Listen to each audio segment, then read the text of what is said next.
Lu udah tahu belum kalau Bulog tuh tahun 2025 ternyata rugi 550 miliar. Padahal tahun 2024 Bulog mencatatkan pendapatan 60,29 triliun dengan laba 66,12 miliar. Oh my god! Wow! Lah, kok di 2025 malah rugi? Kenapa emangnya? Ya itu dah gara-gara Bulog masih pakai skema margin fee 50 kg untuk setiap penugasan dari pemerintah yang ternyata bikin nggak nutup semua biaya operasional perusahaan. Jadi per Desember 2025, Direktur Utama Bulog Ahmad Rizal Ramdhani melaporkan bahwa kerugian Bulog sekitar 550 miliar. Ya, tapi kok dipikir-pikir bukannya emang BUMN tuh nggak boleh memaksimalkan keuntungan ya? Nah, tapi Bulog di 2026 ini menargetkan keuntungan hingga 2,5 triliun rupiah lewat kenaikan margin fee 7%. Dan kalau kata Dirut Bulog sih, margin fee ini bukan semata keuntungan, melainkan instrumen untuk memperkuat layanan publik Bulog dan memastikan distribusi beras yang adil. Oh gitu.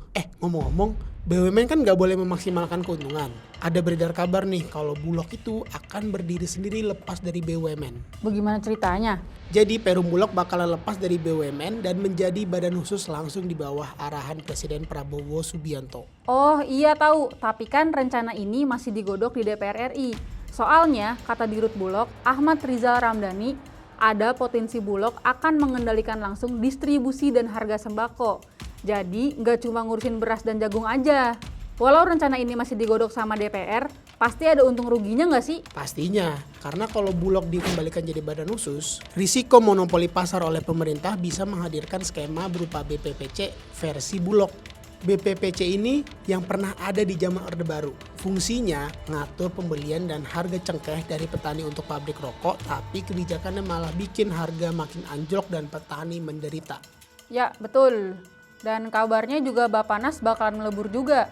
Padahal tugas mereka itu mengkoordinasikan kebijakan pangan nasional.